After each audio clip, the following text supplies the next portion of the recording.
Hi, everyone, and welcome back to another episode at Benu Community Podcast, where we explore stories of change, growth, and future possibilities. I'm your host, Ben, and today I'm thrilled to be joined by Megan Davis, a strategic communicator, a narrative designer, and a storyteller for innovation. Megan's journey is all about the power of a story, not just as a way of sharing information, but as a way of shaping how we see the world, how we design it, and how prepare for what's next. From her early fascination with the complexity behind every window light in a cityscape to her work leading future skills initiatives and empowering organizations to communicate with purpose. Megan has dedicated her life for helping others and trying to find clarity, meaning, and momentum through narrative. Let's dive in. So, Megan, happy to have you here. If you want to add something to my intro, feel free to Mhm. share it. And then I'm asking the first question. Okay. Um, I don't know if I have anything to add. I think maybe the only thing I would add is that I am a narrative strategist in terms of the title I would give myself. And that is all about using stories in a strategic way so that you achieve goals, you create new visions, you create understanding and connection and culture. So all of it is a strategic endeavor. Great. Let's start from a very specific momentum in your life. I mean, can you tell us a little bit more about that moment on the bridge with your grandfather? Why it's stayed with you all these years? Because you already mentioned it on your profile on LinkedIn as well. Yes, yes. So I use that as an example of the word sonder, so as like a definition of that word, and I when I first came across that word, I think it was gosh, it'd have to be like 12, 13 years ago. I had just started the business, and I was reading something that someone shared with me, and it was like cool words or new words that you've never heard of. And one of them was sonder, and it was the knowledge that there is millions of lives happening around you every day that you don't know anything about, right? So behind every window, every light, there's a person with their own story and their own life. So we're just kind of immersed in stories all the time.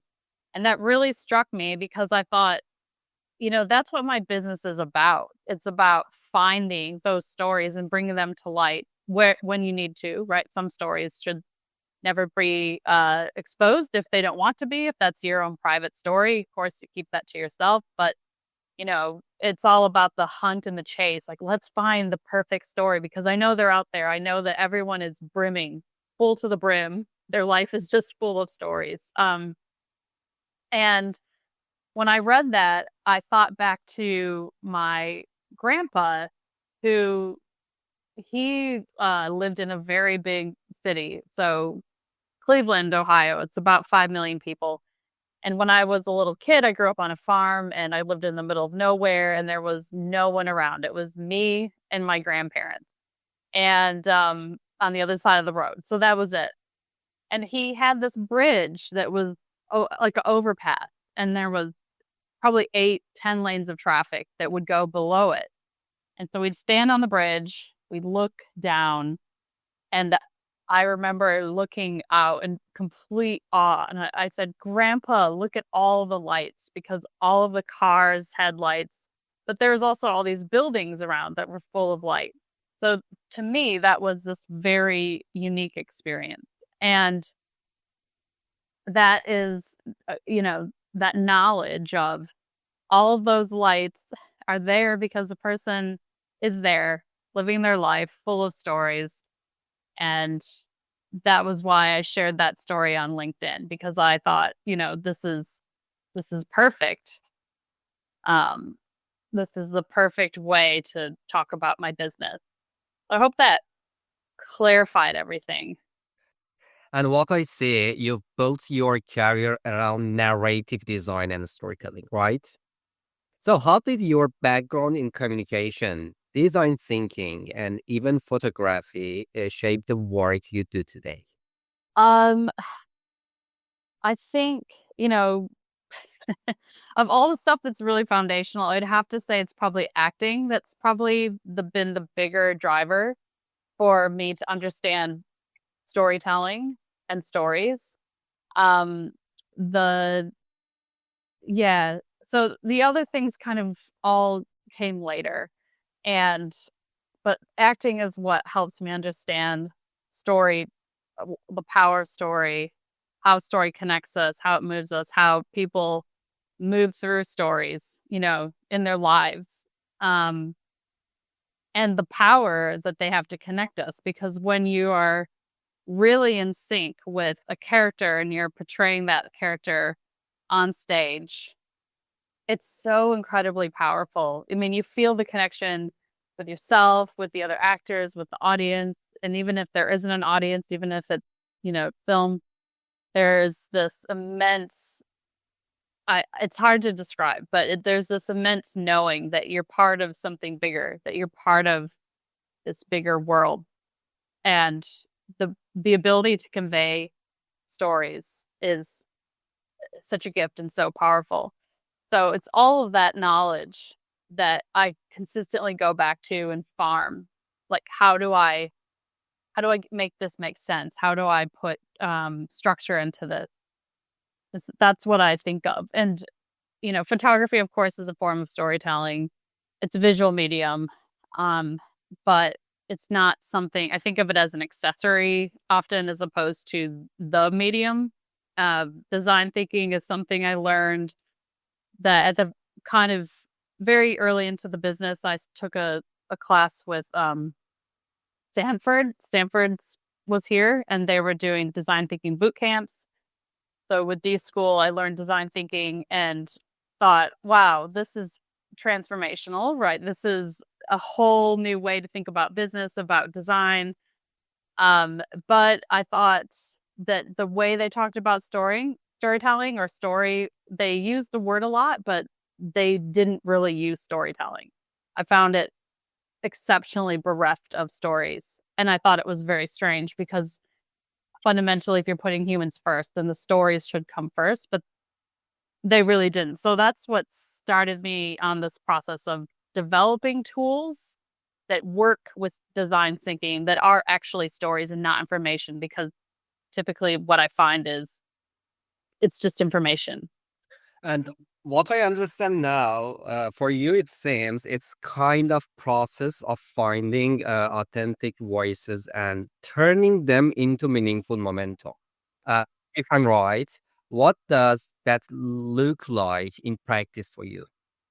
So, yes, that takes a couple of different streams. So one is I create narrative strategies for people, and that strategic narrative links into culture change, transformation.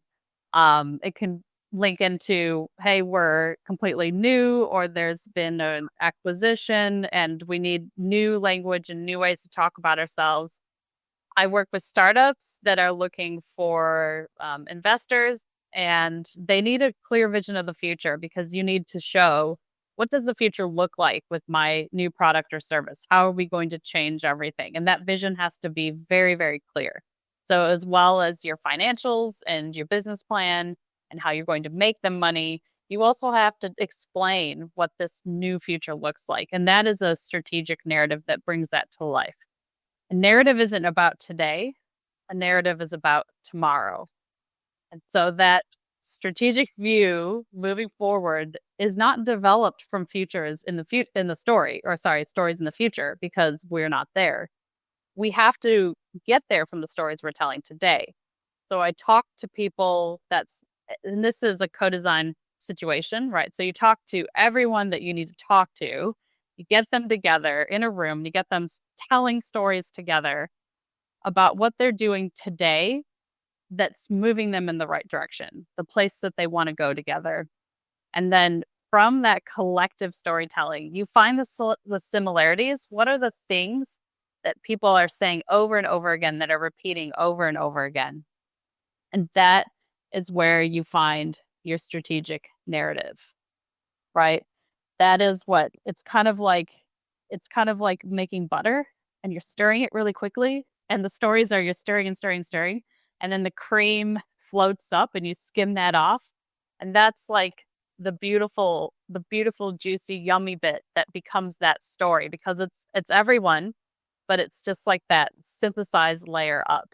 And then that's the kind of thing that you use as that strategic direction. We put that vision out there and then we go and find the real authentic stories that are happening now that are making that future come true because we want to only tell those stories. So those stories then get translated into things like, strategic comms. So the emails that you're putting out to inform people about what you're doing, your blog posts, your decks, your presentations, all of these stories should follow that narrative. They should be like a TV show, right?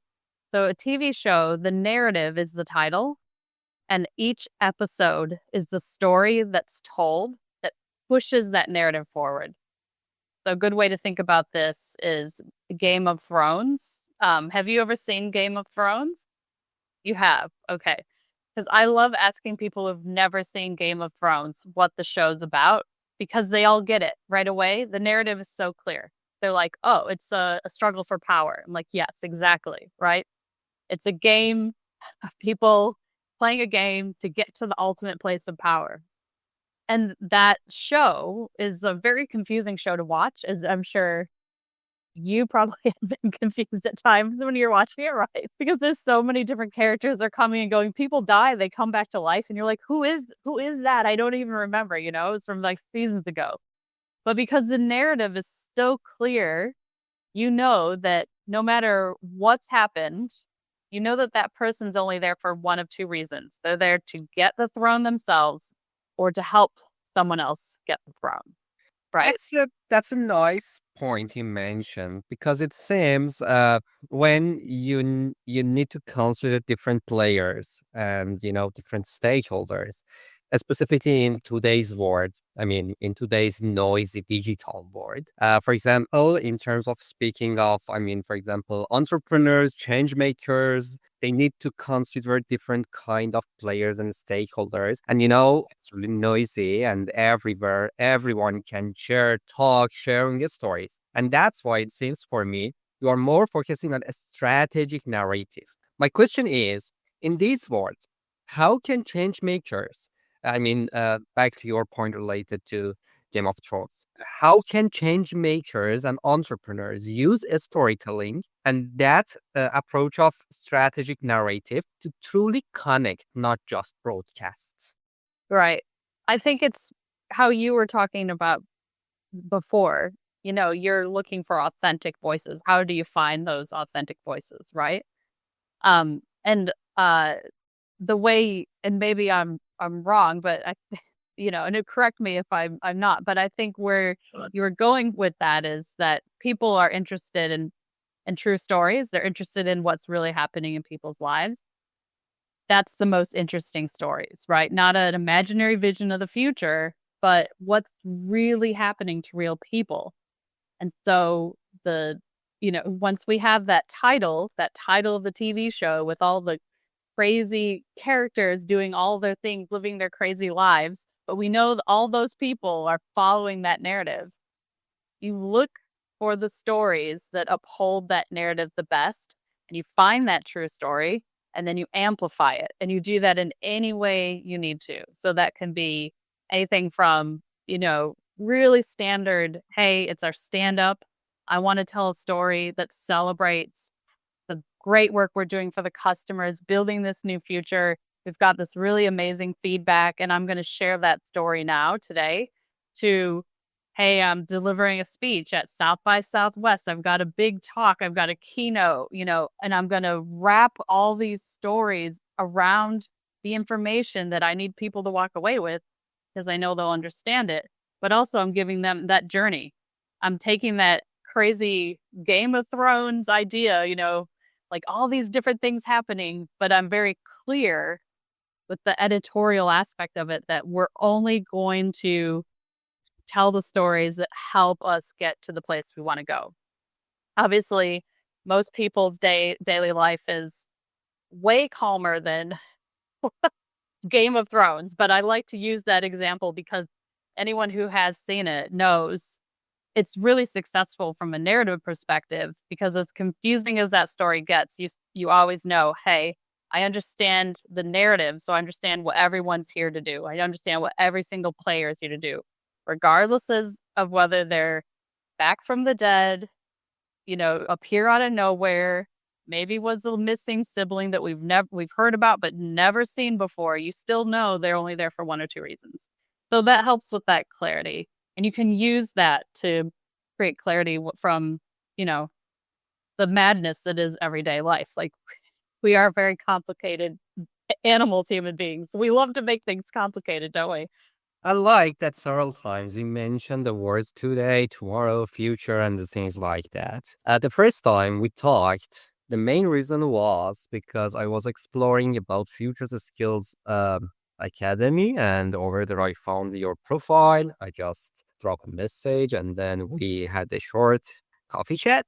Because as you know, for example, this podcast, Benu Podcast, is part of another bigger platform, or I Yeah. prefer to say ecosystem, which is the Futures Hub. And order, we are more focusing on future oriented initiatives, mostly related to community driven approaches. And at Future Skills Academy, you are partner and team lead Australia, as I know. Hmm. Meaning you are also really busy with the concept of, for example, future skills and the way we need to empower ourselves to cope with the challenges that we have no idea about them because we are not living in the future. We are living now, but Yeah. we have kind of perception or a kind of, how can I explain it, scenarios, I don't know, imagination towards future. Mm. What are some core narrative skills we all need to develop for the future of work? What do you? Yeah.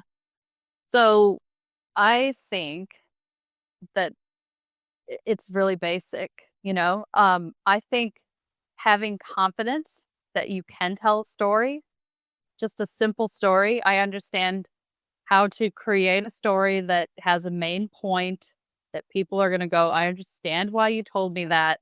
And I understand what I'm supposed to do after I've heard that, even if it is just to make someone laugh, right? It can be just that simple, you know, just a funny story. That's fine. But um it has some sort of impact on the listener. This very simple thing is a really powerful determinant for how successful you will be and getting people to understand what's happening now, but also what can be happening in the future because you understand how to influence people in a positive way. I'm not talking about manipulation because you can do that with stories as well. And we've seen a lot of that with the, fake news things or propaganda online and all that kind of stuff. Um, this is how can I help? And that can be also a bit of a mystery sometimes because some people think they are helping, but how am I creating a positive impact so that we know where we're going together? And can you share an example where storytelling helped unlock a shift? For example, either in mindset, culture, or innovation, because you already worked with different people, different startups, and other, I mean, initiatives or entities that maybe could be shared with us as kind of whether a success story or I don't know, failure story, both. Yeah. Well, I'll focus on success for the moment. Maybe later I'll get into something else that's maybe not as successful, but we learned from that too, right? But what comes to mind is a process that I went on last year with an organization. So they're a local city council here in Victoria, in the state of Victoria, where I live. And what I did was took them through a process of creating a new strategic narrative of the future. So what do we want? And this came about because I was doing some synthesizing work on, I guess they're just like pulse surveys. So surveys that went out to the entire organization and they asked them questions like, what do you think of our working conditions? What do you want? Are you happy? It was quite basic. And they needed some assistance because I was putting together some communication strategies for them. And the thing that people were writing in on these surveys was, we don't have a culture. Culture needs to be addressed. And so I brought that to leadership's attention and said, you know, here's the synthesizing. I've synthesized all this information, but I really think it's important that we look at this because multiple people, I would say 30% of the people who filled this in said there was a culture issue. And that's really critical that we address that. And so then I dug a bit deeper because there was people also going further and writing in situations that made them feel that the culture was under threat or was moving in a direction that they didn't think was useful, for the organization. So I brought all that to their attention and said, I would recommend that we get people from across the organization together and tell stories about what they want for the future. And I will co-design that new vision with them and then come back to present that to you to see where we do want to go. So after quite a while of deliberation and planning, we ended up doing just that. And we had a storytelling afternoon and people told stories. And it was this really beautiful, beautiful day where everyone came together from across the entire organization and we built this new vision of the future. And people loved it. And it was printed on everything and we had posters and we were redesigning the website and we redesigned communication channels so that information that when it flowed through from leadership down and from people within teams up to leadership, it used this process and it used this ethos and it used this vision as a cultural approach and the way in which we are going to share information. And it was so much fun. It was so much fun. After we were done, I worked with them for over a year and a half on a number of different projects, but that strategic narrative was built into everything we did. The culture and people's happiness with culture at work at the pulse survey when I left was 80%. Reported 80% of, being happy with the direction that the culture was going. Yeah, meaning in the strategic narrative, it's really important to address the right point or the right, in a way, problem or challenge, Yes. because it's not just about, as you mentioned, sharing stories or storytelling itself. What advice would you give to someone trying to align their story with the change they want to create? There's two ways that I like to frame this for people, especially in tech. So there are people, as I'm sure you know, and probably in your life, you probably run into these people every day where they're like, I have this idea. It's a tech-based platform or, it's this new emerging tech. No one's heard of it, but it's going to change everything. And they're trying to explain it and you're like, I don't know what you're talking about because it's so different, right? So you imagine the problems that Steve Jobs had with the iPhone, like talking about the iPhone. Until the iPhone existed, people didn't really get it, did they? Once you get it, once you have it, you're like, whoa, I love this. And how did I live my life without it, right? But it's getting past that hurdle. Then we're living in a time where this is increasingly the case. So what I tell people is your instinct might be, because we hear this all the time, it's like the Netflix for Waymo. What does that mean? That's like they take two startups and try to mash them together and it doesn't make any sense. The thing that you need to really look at is there was a problem that you have in your life that you were trying to solve for. What was that problem? And you need to create a very simple story around that so that people understand how you used your solution, this new tech, this crazy, amazing thing that no one's heard of yet, but it's going to be big. But it started in a very practical part of your life. and you need to tell that story, and you need to really condense it down because we have this desire to tell everybody everything because we love people and we love talking. We're so excited, but we need to find just the main basic point, just the most information that you need so that people understand. And you need to test it, right? You test it and test it. You tell people over and over again until you get that right formula. And then people say, oh, right. And so you're talking about this is the problem tactically I'm going to solve for you. A myth or cliche about storytelling you wish we'd leave behind as the last question. Oh, um, I I don't know if it's a myth, but it's a format or system of storytelling that gets a lot of airtime. It's called the hero's journey. Have you heard of the hero's journey? A little bit. I was just asking to see if this is something that's popped up for you. So, but because it's very common, people say, "Oh, when I teach storytelling, I teach the hero's journey." Hero's journey is this. It was developed by Joseph Campbell. Joseph Campbell, yes, hero with a thousand faces. He lived in the last century. He taught at Sarah Lawrence College. He was a mythologist. Very, very smart man. But he said, I have read all the myths of all the people, of all the world, and it all fits into this one framework.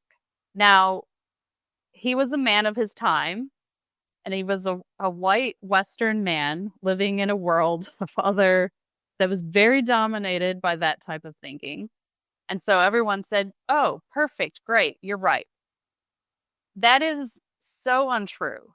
There are so many different structures of storytelling. There's so many different thinking that different groups of people around the world have. There's a lot of cultures that don't necessarily celebrate individualism the way that Western culture does. And they do not have, there is no monomyth. There is no one story for that all stories fit into.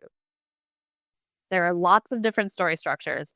There are lots of different cultural associations with story, and they're all right. There is no one way to tell a story. And then Western culture, which is a very dominant culture in terms of how stories are produced, and especially things like Hollywood that pumps out, you know, millions of movies. It feels like it's not that much, but you know what I mean. You know, it feels like there's a new movie every other day, right? And it's very dominated by white Western thinking.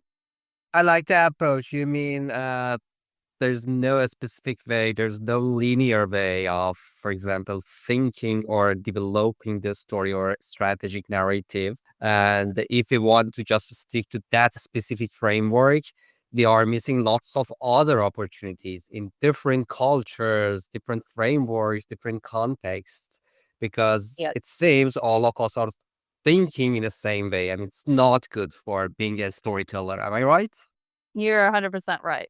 Right. You're 100% right. And, from, what I know of some of your cultural background, poetry is the thing, right?